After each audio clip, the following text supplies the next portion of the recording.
Alhamdulillah Rabbil Alamin. Wassalatu wassalamu ala ashrafil anbiya'i wal mursalin wa ala alihi wa ashabihi ajma'in. Allahumma rabbi shrah li sadri wa yassir li amri wahlul 'uqdatam min lisani yafqahu qawli. Wala hawla wala quwwata illa billahil 'aliyyil 'azim. Allahumma la sahla illa ma ja'altahu sahla wa anta taj'alul husna in syi'ta sahla. Rabbi yassir wa la tu'assir wa atmim bil khair, amma ba'd. Berikutkan kesemua kitab dan subuh yang diturunkan sebelum daripada Al-Quran telah dimansuhkan dengan Al-Quran Al-Karim. Dengan itu tidak ada ruang kepada mana-mana jin maupun manusia yang berpegang dengan kitab-kitab terdahulu menyembah Allah tidak berdasarkan kepada apa yang terdapat dalam Al-Quran dan tidak berhubung kepadanya. Jadi termasuk di dalam maksud ataupun di dalam pengertian beriktikad beriman dengan kitab ni, termasuklah kitab samawi yang terdahulu selain daripada Quran. Yang keduanya suhuf. Suhuf ni apa dia? Helaian-helaian risalah yang tak cukup dipanggil ataupun dikatakan sebagai kitab. Sebahagian Nabi Allah Subhanahu Wa Taala bagi suhuf Ibrahim dan juga suhuf Nabi Musa yang Allah Ta'ala sebut dalam Quran. Jadi Nabi Musa ni selain daripada Quran dia dapat suhuf. Jadi Nabi yang dapat suhuf ni helaian-helaian kitab yang tak cukup untuk dijadikan kitab, yang kita sebut sebagai risalah. Di dalamnya terkandung nasihat-nasihat, bimbingan-bimbingan untuk beriman kepada Allah Subhanahu Wa Ta'ala. Dia tidak sebagaimana yang disebut sebagai kitab yang merangkumi semua hukum dan juga syariat. Adapun suhuf ini maknanya kata-kata, ayat-ayat yang berbentuk nasihat. Jadi maksud beriman kepada kitab ini termasuklah suhuf-suhuf yang Allah Subhanahu Wa Taala turunkan kepada nabi yang terdahulu. Dan yang kedua, bila diturunkan Al-Quran, kita kena mengiktikadkan bahawa syariat yang ada di dalam kitab yang terdahulu telah dimansuhkan. Apa maksud telah dimansuhkan? Telah dibatalkan hukum syariatnya. Telah dibatalkan hukum syariatnya, maksudnya kita tidak boleh lagi beramal dengan kitab yang terdahulu walaupun ianya datang daripada Allah Subhanahu Wa Taala. Jadi hukum dan syariat ini bukan sahaja kepada manusia, bahkan kepada jin. Jin pun tak boleh beramal dah isi yang terkandung di dalam Taurat Injil. Sebab apa kita disebut juga jin? Sebab Allah Subhanahu Wa Taala tidak menjadikan jin dan manusia melainkan untuk beribadah kepada Allah. Wa ma khalaqtul jinna wal insa illa liya'budun. Tidak aku jadikan jin dan manusia melainkan untuk beribadah kepadaku. Maka hukum yang disebut di sini, beriman kepada kitab samawi ini, bukan sahaja perlu ada kepada manusia, bahkan kepada jin. Begitu juga selain daripada manusia perlu menganggap kitab-kitab yang terdahulu telah dimansuhkan hukum syariatnya, begitu juga jin. Jadi jin pun tidak boleh beramal dengan hukum syariat yang terdahulu. Allah Subhanahu Wa Taala berfirman di dalam Al-Quran juzuk yang kedua surah Al-Baqarah. Ya ayyuhalladzina amanu dukhulu fis silmi kafah wa la tattabi'u khutuwati syaitan innahu lakum aduwwum mubin. Wahai orang yang beriman, masuklah kamu kepada ajaran Islam ini keseluruhannya. Janganlah kamu mengikut jejak langkah syaitan, kerana syaitan itu musuh kamu yang nyata. Jadi sababun nuzul kepada ayat ini, sebab nuzul kepada ayat ini, majoriti ulama tafsir menyebut, termasuklah Ibnu Katsir, bahawa ayat ini diturunkan bersempena dengan Abdullah bin Salam, seorang Yahudi yang memeluk agama Islam. Bila dia dah peluk agama Islam, sepatutnya syariat yang terdahulu dia tak beramal dah. Dia masih beramal lagi. Dia mengagung membesarkan, maknanya hari Sabtu.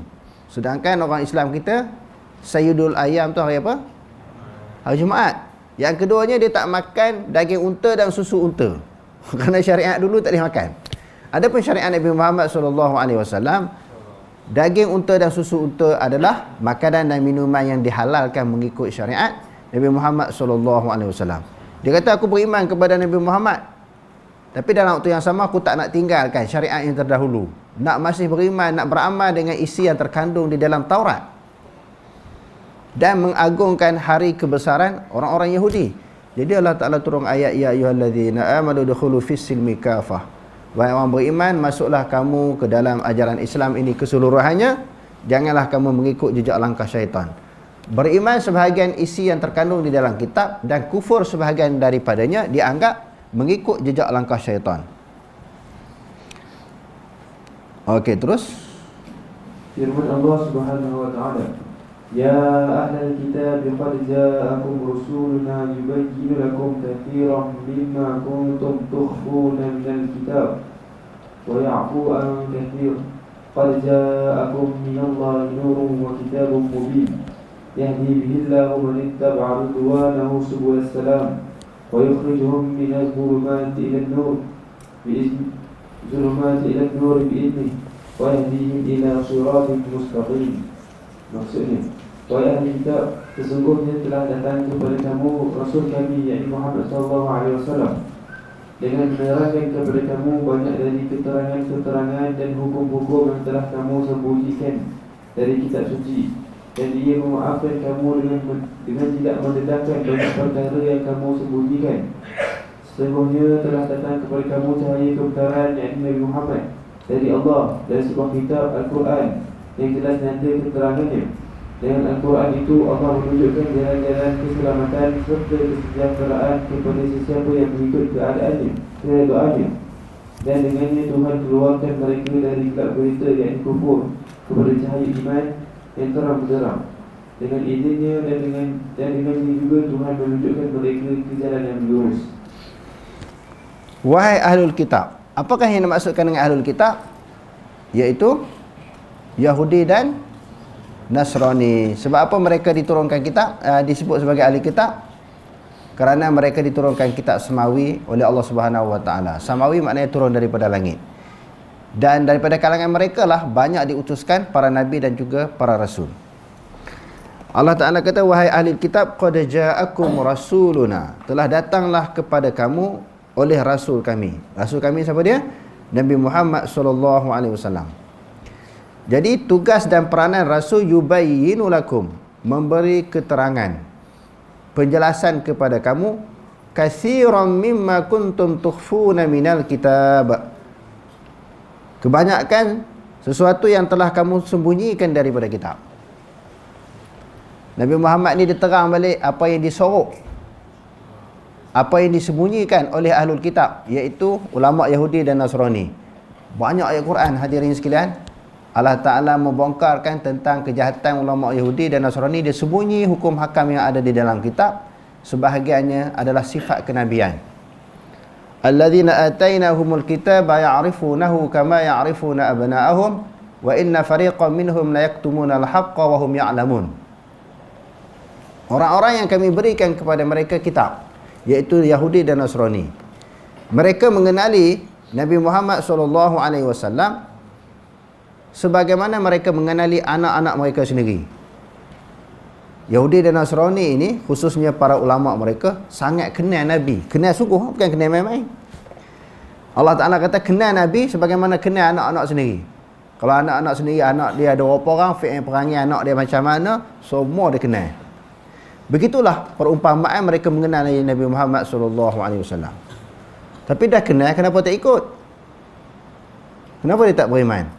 Dalam ayat yang lain Allah Ta'ala sebut hasadan min indi anfusihim min ba'di ma tabayyana lahumul haq, kerana timbulnya perasaan hasad dengki kepada Nabi Muhammad setelah nyata kepada mereka kebenaran.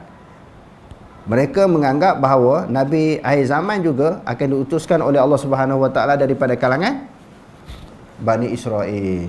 Tiba-tiba Allah Ta'ala lantik Arab Quraisy. Jadi hasad dengki itu yang terpendam dalam hati itu, mereka menjelma melalui tindakan tidak beriman kepada Nabi. Jadi bila Allah Subhanahu wa taala utuskan Nabi Muhammad, turunkan kitab Al-Quran ini, Nabi Muhammad membongkarkan, mendedahkan apa-apa yang mereka sembunyikan. Sebahagian daripada apa yang mereka sembunyikan hukum syariat yang ada pada zaman dulu, iaitu yang termaktub di dalam Taurat dan Injil. Contohnya hukum rejam. Kan ada orang Yahudi, bila ada di kalangan mereka kan, berzina, lepas tu bawa jumpa Rasulullah supaya Rasulullah jatuhkan hukuman. Rasulullah kata, tanya mereka, di dalam Taurat dan Injil ada tak hukum berkaitan dengan hukum rejam bagi orang yang berzina yang telah kahwin? Mereka kata tak ada. Kebetulan dalam majlis itu ada seorang yang dikenali dengan Abdullah bin Salam yang kita sebutkan tadi. Dia dah masuk Islam, dia orang ahli kitab, ulama Yahudi. Dia hafal lah kitab Taurat ni. Orang Yahudi itu Rasulullah suruh buka kitab Taurat, dia mau buka, tapi ayat yang berkaitan dengan rejam dia tutup dengan tangan. Lalu Abdullah bin Salam kata, cuba angkat tangan. Angkat-angkat, tiba-tiba nampak ayat berkaitan dengan rejam.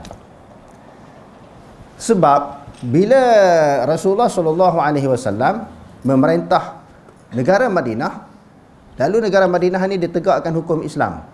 Sebab itu termaktub di dalam perlembagaan Madinah, ma makhtalaftum fi syai'in famarudduhu ila Allah wa ila Muhammadin sallallahu alaihi wasallam.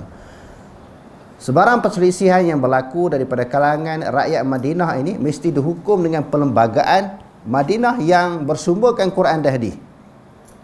Jadi bila rujuk kepada Rasulullah, sesuatu pertelingkahan, sesuatu kes, sesuatu isu yang berlaku dalam masyarakat Madinah, Rasulullah akan putuskan mengikut Quran dan mengikut hadis. Tetapi di sana ada ayat Quran di dalam surah Al-Maidah.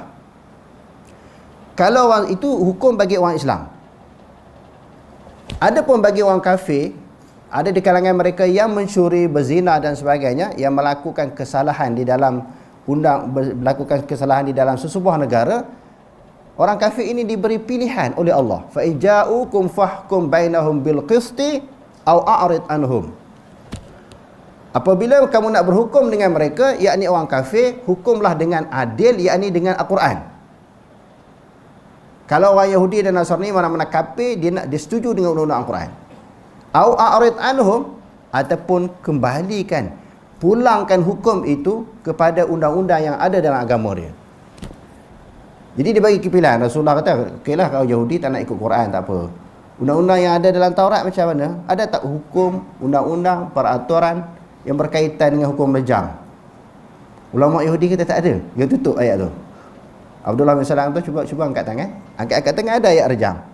Lepas tu dia jatuhkan hukuman orang berzina yang telah berkahwin itu, dia rejam sehingga mati.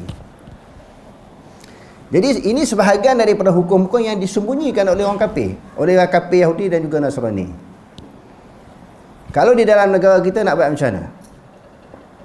Kalau sekiranya ditakdirkan negara kita ini ditegakkan syariat Islamiah, undang-undang dia adalah Quran dan hadis.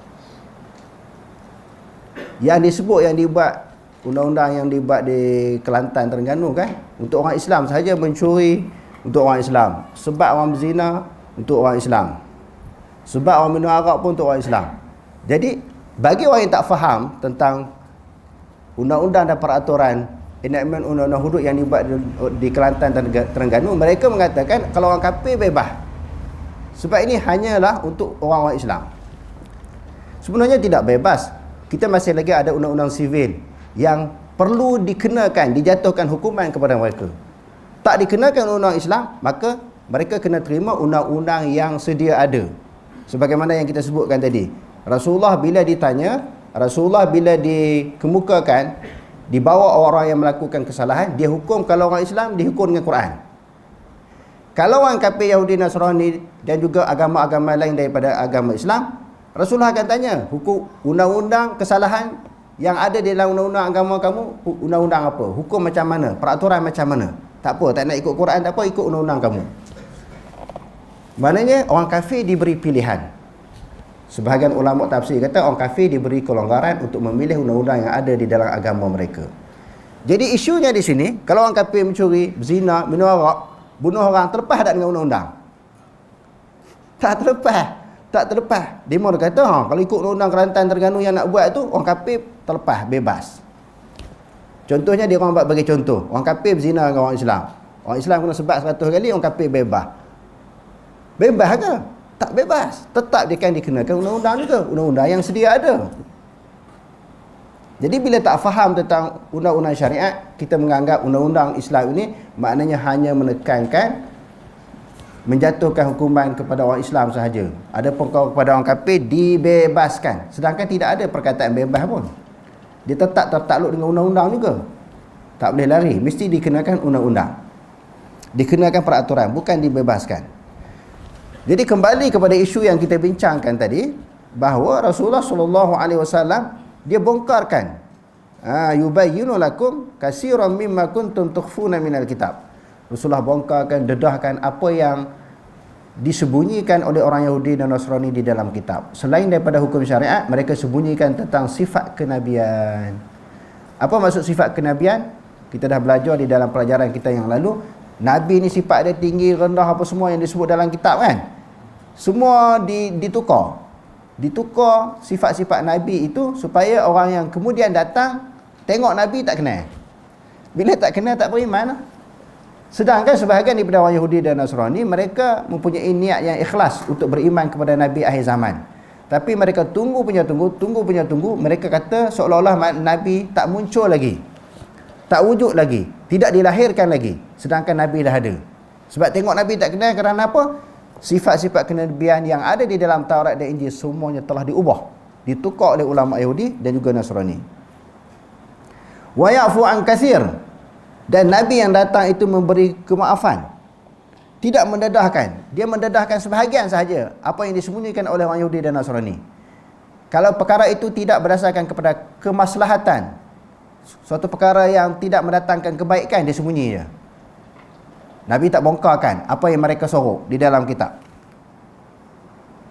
Qad ja'akum minallahi nurun wa kitabun mubin. Telah datang kepada kamu daripada Allah Ta'ala nur. Apakah yang dimaksudkan dengan nur di sini?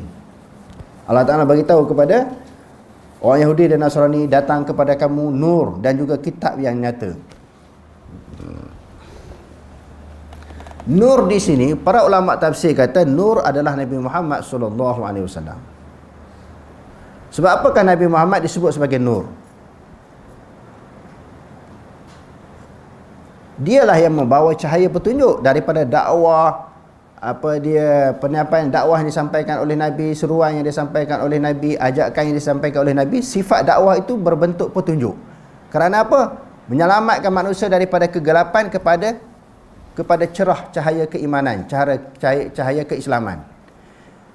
Jadi sebahagian daripada orang ajaran sesat, dia memahami ayat ini dengan cara pemahaman yang salah. Apa maksudnya? Dia kata telah datang kepada kamu daripada Allah nur. Nur ni Nabi. Sebab tu mereka kata Nabi Muhammad dijadikan daripada nur. Sebagaimana golongan beralui di Pakistan, hak di Malaysia pun sama. Sebahagian daripada ajaran sesat kata Nabi daripada cahaya, daripada nur. Sebab dalam Quran sebut cahaya. Disokong pula dengan hadis yang maudhu'. Awalu ma khalaqallahu nura Muhammadin ya Jabir. Awal-awal kejadian makhluk ini yang Allah Ta'ala buat adalah cahaya Nabi Muhammad. Daripada cahaya Nabi itulah jadinya alam, jadi malaikat, jadi jin dan sebagainya. Dalam Quran pun sebut nur, nur adalah Nabi. Dalam hadis pun kata sebut nur. Sebenarnya nur di situ yang dimaksudkan dengan Nabi di situ, dia membawa cahaya petunjuk, membawa hidayah, membawa kebenaran. Wa kitabun mubin. Apakah yang dimaksudkan dengan kitab di sini? Iaitu Al-Quranul Karim. Mubinun, sifat Al-Quran itu nyata, jelas, terang. Sesuatu yang datang daripada kitab ni tidak ada kesamaran, terang, jelas. Apatah lagi kalau ayat-ayat Quran, daripada dalil-dalil daripada Quran itu disyarahkan melalui hadis Nabi SAW, bertambah terang. Terang lagi bersuluh. Maknanya Al-Quran ini tidak ada sesuatu yang kesamaran, yang tidak jelas. Kerana tujuan Allah Subhanahu Wa Taala menurunkan Al-Quran untuk diimani, untuk kita beriman dan beramal. Kalau tak faham macam mana nak beriman, macam mana nak beramal. Yahdi bihillahu man ittaba'a ridwanahu subulas salam. Allah Ta'ala memberi petunjuk dengannya Al-Quran. Maknanya dari siapa-siapa yang berpegang dengan Al-Quran, Allah Ta'ala akan beri petunjuk kepada dia. Zalikal kitabu la raiba fihi hudal lil muttaqin. Yang demikian itu kitab Al-Quran yang tidak ada ragu padanya, petunjuk bagi orang yang bertakwa. Manittaba'a ridwanahu. Allah Ta'ala bagi petunjuk kepada siapa? Bagi sesiapa yang mengikut keredaannya, mengikuti keredaannya. Apa maksud mengikuti keredaan Allah? Yakni orang yang beriman kepada Allah Subhanahu wa taala diberi petunjuk subulas salam, jalan-jalan kepada keselamatan. Allah Taala tak bagi satu jalan, tak dedahkan, tak tunjukkan satu jalan. Allah Taala tunjukkan banyak jalan-jalan keselamatan untuk kembali kepada agama Islam. Bagi orang yang berpegang teguh dengan Al-Quran, jalan agama Islam ni banyak, dibagi jalan banyak. Hakikat jalan agama Islam adalah satu, iaitu jalan Al-Quran dan hadis. Tapi jalan yang nak membawa Quran dan hadis itu dengan Quran sendiri, hadis, kata-kata ulama, maknanya dengan cara pengajian, maknanya jalan-jalan untuk kita memperolehi jalan petunjuk itu adalah banyak. Wa yukhrijuhum minaz zulumati ilan nur, dan Allah Subhanahu wa taala mengeluarkan mereka daripada kegelapan kesesatan kepada keimanan cahaya petunjuk. Biiznihi, dengan keizinan Allah. Maknanya petunjuk-petunjuk ni Allah Ta'ala izin. Kalau Allah Ta'ala tak izin, sesat sampai kiamat. Ada orang lahir dalam keadaan sesat, di pertengahan usia dia beriman sampai dia mati.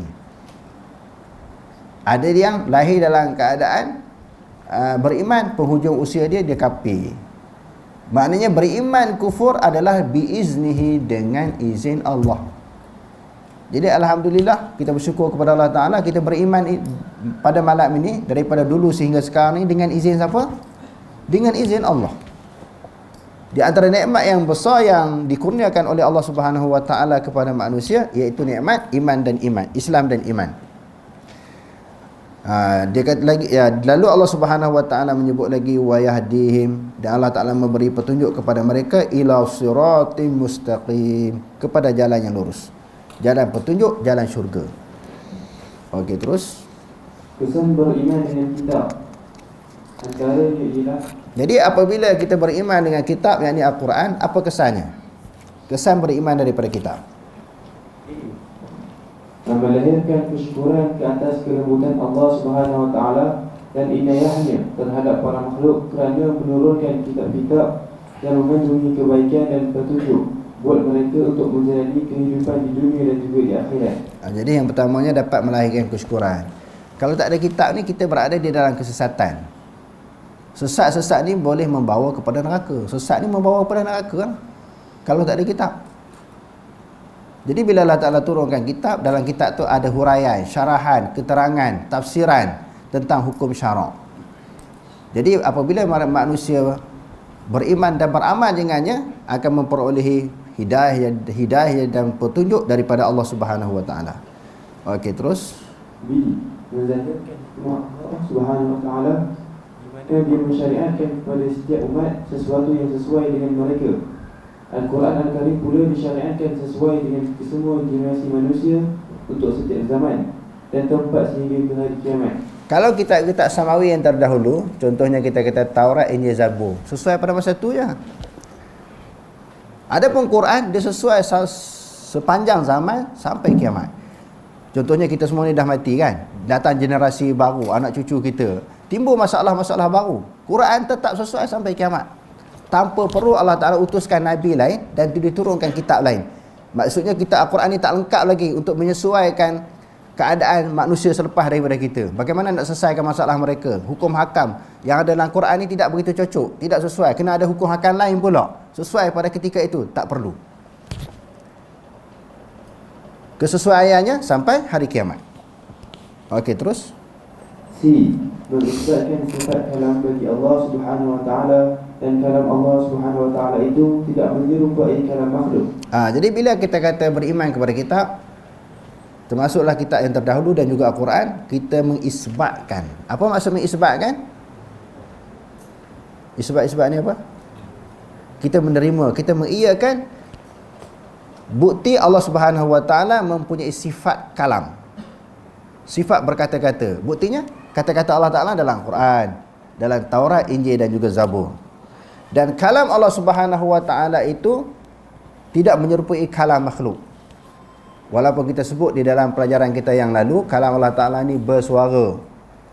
Kalau bagi khalaf tidak bersuara, tidak berhuruf, tidak bersuara, kerana mereka menganggap menyerupai. Bagi golongan yang berpegang dengan akidah salaf, kita kata bersuara, tapi suara Allah Ta'ala tak sama. Kalau ditanya macam tak perlu. Macam mana tak perlu? Sebab macam kita nak buat suatu perbandingan. Bukti kalam Allah Ta'ala ini bersuara ketika Allah Ta'ala seru Nabi Musa dan juga Nabi Harun, izhaba ila fir'auna innahu tagha. Wahai Musa dan Harun, pergilah bertemu dengan Fir'aun, kerana Fir'aun itu melampaui batas. Jadi Nabi Musa dengar, sebab tu dia pergi. Nabi Musa dengar, sebab tu dia pergi. Kalau kita baca dalam hadis-hadis, terlalu banyaklah yang membuktikan bahawa kalam Allah Ta'ala bersuara. Di antaranya apabila Allah Ta'ala panggil manusia di hari kiamat, Allah Ta'ala seru, Allah Ta'ala panggil, lepas tu manusia pula berdialog dengan Allah, jawab soalan yang dikemukakan oleh Allah. Macam mana manusia boleh jawab kalau dia tak dengar suara Allah Ta'ala? Jadi di sini dalil cukup banyak berdasarkan kepada pegangan golongan salaf, kalam Allah Ta'ala itu bersuara, cuma kafiatnya tidak diketahui. Suara tidak sama dengan suara-suara makhluk. Kalau kita kata suara manusia berbeza dengan suara kucing, suara kucing berbeza dengan suara burung berbeza dengan suara kambing. Sama-sama suara manusia, sama-sama makhluk, itu pun berlaku perbezaan di sudut suara. Macam mana kita nak tanya suara Allah? Sudah tentu tak layak kita tanya, sebab dia mukhalafah. Okey, terus. Para makhluk pula tidak dapat membawa kalam seumpama kalam Allah Subhanahu Wa Taala itu. Di mengetahui tentang inayah Allah kepada manusia, di mana dia menurunkan kitab yang boleh memandu hidup mereka. Membebaskan diri daripada kebebalan manusia dengan berpandukan petunjuk yang datang daripada langit. Pastikan perjalanan hidup manusia berada di atas landasan yang lurus dan jelas dan tidak pernah terdapat sebarang penyelewengan. Melahirkan kegembiraan dengan memperoleh kebaikan yang banyak. Firman Allah Subhanahu Wa Taala, "Qul bi fadlillahi wa bi rahmatihi fabidzalika falyafrahu huwa khairum mimma yajma'un." Katakanlah olehmu, wahai Muhammad, bi fadlillah, dengan kelebihan daripada Allah. Apa maksud kelebihan di sini? Bi fadlillah, yakni bil Islam. Kelebihan di sini dengan kelebihan Islam. Kalau tak ada Islam, kita ni semua sesat. Macam golongan jahiliah kan, sebelum kedatangan Islam, mereka berada di dalam kesesatan. Jadi berbagai-bagai perkara berlaku ketika sesat. Sembah berhala, sembah Tuhan yang lain daripada Allah, makan sesuatu makanan yang walaupun ditegah oleh Allah Subhanahu Wa Taala, makanan yang jijik, yang kotor, semua boleh makan sebab tak ada panduan. Berlaku perbunuhan, perkelahian, pertelingkahan sepanjang masa. Tak ada kedamaian sebab tak ada petunjuk. Semua orang nak jadi hebat, nak jadi hero. Siapa yang kuat, dia berkuasa. Itu suasana gambaran yang berlaku di zaman jahiliah. Tetapi dengan kedatangan Islam, kelebihan Islam, manusia itu selamat. Sebab itu Allah Ta'ala sebut dalam ayat yang lain, wa antasimu bihablillahi jami'an wa la tafarraqu wadhkuru ni'matallahi 'alaikum idh kuntum a'da'an fa'alafa baina qulubikum fa asbahtum bi ni'matihi ikhwana wa kuntum 'ala syafa hufratin minan nari fa anqadhakum minha. Berpegang teguhlah kamu dengan tali agama Allah Subhanahu Wa Taala, jangan kamu berpecah belah. Allah Ta'ala kata jangan pecah belah. Lalu Allah Ta'ala bagi gambaran kedudukan manusia di zaman jahiliah berpecah belah dan mereka berada di jurang neraka. Allah Ta'ala selamatkan kamu dengan memeluk agama Islam, diberi hidayah dan diberi petunjuk. Fa asbahtum bi ni'matihi ikhwana. Jadilah kamu dengan nikmat Islam dan iman ini bersaudara. Aku tidak dulu berbelah. Bi fadlillah di sini maknanya dengan kelebihan Allah, iaitu kelebihan agama Islam. Wa bi rahmatihi, dan juga dengan rahmatnya Allah Ta'ala bagi kepada kamu. Rahmat di sini adalah Al-Quran. Al-Quran itu dianggap sebagai rahmat. Tak ada Al-Quran, tidak ada petunjuk, tak ada panduan. Manusia berada di dalam kesesatan. Fa bidzalika, oleh kerana itu, kerana kelebihan yang Allah Ta'ala bagi dengan Islam dan dengan Al-Quran, falyafrahu, hendaklah kamu bergembira. Gembira dengan nikmat Islam, bergembira dengan nikmat Al-Quran. Huwa khairum mimma yajma'un, maknanya lebih baik daripada apa yang mereka himpunkan. Apa yang mereka himpunkan disebut di dalam kitab tafsir mim mata'id dunya wa ladzatiha, daripada kesenangan dunia dan kelazatan dunia. Antara Islam dengan Al-Quran ini nak dibandingkan dengan harta dunia yang banyak, hak ni paling penting. Kalau dapat harta benda dunia yang banyak ini pun berserta dengan kelazatannya, maka apabila orang tu tidak dapat petunjuk hidayah daripada Allah Ta'ala, berada dalam keadaan kafir, sesat, tak ada nilai kehidupan di atas dunia. Kekayaan yang mereka miliki tidak dapat menyelamatkan mereka daripada api neraka. Allah Ta'ala sebut dalam Al-Quran, yauma la yanfa'u malun wala banun illa man atallaha biqalbin salim. Tidak ada guna harta benda dan anak pinak melainkan mereka yang datang bertemu dengan Allah dengan hati yang sejahtera. Anak pinak yang ramai, harta benda yang banyak tidak dapat menyelamatkan manusia daripada neraka. Sebab tu Allah Ta'ala kata fal yafrahu, bergembiralah dengan nikmat Islam dan juga Al-Quran. Khairum mimma yajma'un, lebih baik daripada apa yang mereka himpunkan. Okey, terus. Membebaskan diri daripada pikiran dan akidah pegangan manusia. Jadi Al-Quran ini, beriman kepada Al-Quran, kita membebaskan diri kita daripada berfikiran dengan fikiran yang rosak sebagaimana yang dipegang oleh sebahagian manusia. Akidah yang tidak bersumberkan dengan Al-Quran. Jadi bersumber dengan apa? Bersumber dengan logik akal, berpandukan dengan akidah falsafah dan juga ahli kalam. Jadi menyelewenglah pegangan mereka. Jadi Quran ini menyelamat kita daripada berpegang dengan akidah yang tidak tepat, yang tidak betul. Okey, terus. Beriman dengan Al-Quran. Al-Quran Al-Karim merupakan nama bagi kalam Allah yang diturunkan kepada manusia dan Rasulullah Muhammad SAW. Ia merupakan nama bagi kitab yang khusus dan tidak ada satu kitab yang lain yang boleh dinamakan dengan namanya. Sandaran kalam kepada Allah adalah merupakan sandaran yang hakiki. Ia termasuk sandaran kalam kepada orang yang memperkatakannya. Imam Ash-Shaykhti menjelaskan, Al-Quran merupakan kalam yang diturunkan kepada Nabi Muhammad SAW, yang mana satu surah daripadanya menjadi mukjizat. Ini tidak termasuk kitab Zabur, Taurat dan juga Injil. Dengan kata lain, Al-Quran merupakan kalam Allah. Daripada Allah, ia datang tanpa cara tertentu dari segi perkataan. Diturunkan kepada Rasulnya sebagai wahyu dan dipercayai oleh orang yang beriman dengan penuh kebenaran. Orang-orang yang beriman meyakini Al-Quran merupakan kalam Allah secara hakiki. Kelebihan membaca Al-Quran. Membaca Al-Quran mempunyai banyak kelebihannya. Antara kelebihan membaca Al-Quran ialah menjadi satu ibadah. Jadi Quran tu, kita baca Quran dianggap dikira sebagai satu ibadah. Yang Nabi kata, aku tidak menyebut alif lam mim itu satu huruf, tetapi aku sebut alif satu huruf, lam satu huruf, mim satu huruf. Jadi 3 huruf. Satu huruf kita baca dapat berapa pahala? 10 pahala. Kalau alif lam mim saja kita dapat 30 pahala. Tapi kalau satu muka dah ada berapa huruf? Satu helai berapa huruf? Satu juzuk ada berapa huruf? Jadi kiralah. Maknanya pahala yang berlipat ganda yang akan diperolehi, yang dikurniakan oleh Allah bagi orang yang membaca Al-Quran. Membaca Al-Quran dianggap sebagai suatu ibadah.